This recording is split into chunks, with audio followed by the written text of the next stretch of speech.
Election day registration was very popular because we correctly realized there was a need. Thousands of people move all the time, and they think they're still registered, and then an election comes, and they find out they're not. So we had over 113,000 people in the state, over 50,000 in the county of Cook alone. And it was popular because, like I say, people move, and they don't realize they always have to re-register.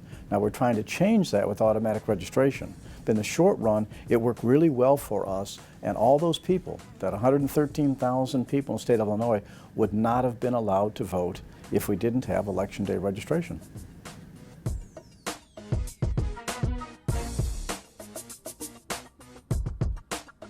Now in mail voting is, for one, they're becoming increasingly popular, but also that helps with election day.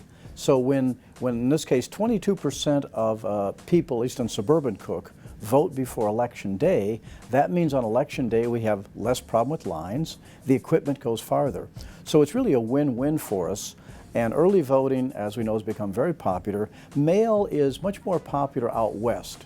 We're still a pretty small percentage, but it's growing as people understand the convenience of it. Well, first, historically, if the crisis in voting in 2000 in Florida hadn't happened, and then secondly, there was a repeat performance in Florida that was a disaster in 2002, we wouldn't have had the Help America Vote Act and therefore the billions of dollars that was distributed to all of us to buy new equipment. If we didn't have that money, a lot more states would have gone to all mail voting. Now, let's put it like this. I would like to see mail voting in some elections, if we could do it, particularly in some of our smaller elections or even special elections. But there's one real problem, and that is generally, if people can vote by mail, there generally is going to be a higher turnout. And believe it or not, there's some elected officials that don't want a higher turnout. So that's the political battle to be fought. It would give voters greater choice, that's why I'm in favor of it, but not everybody feels the same way.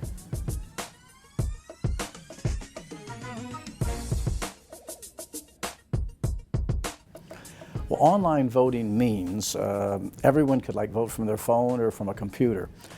We're still a ways off on that. And it's because we still don't feel totally secure about the technology. Now keep in mind, people say, well gee, we have millions of dollars in our banks going back and forth all the time.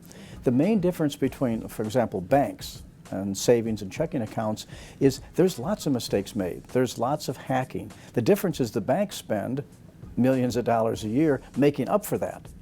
Elections only happen, you only have one day to do it right, okay? So you cannot correct it afterwards because there was a hacker. Getting all that security right is the fundamental thing. There's a couple places around the world that are doing it and experimenting with it, but it's still a ways off, mostly because of the security issue.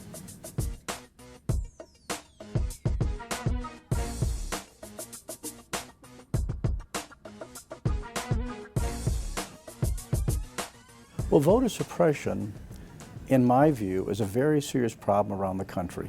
Many, many states have passed laws that I think are very dangerous and are leading to a certain number of people not being allowed to vote or having to go through lots of extra hurdles to vote. The difficulty is, and unfortunately Illinois is moving the other direction, but nationally we're doing well. I mean, we're expanding the opportunity here in Cook County in Illinois. The difficulty is when you talk, politics is really power. Some people want to win so bad they don't care about the democratic principles. Our challenge constantly is to have hot debates, controversial debates, different points of view, but not let the process be distorted. Because there are people, frankly, that just want to win regardless of the means. And that's where, unfortunately, the voter suppression comes in.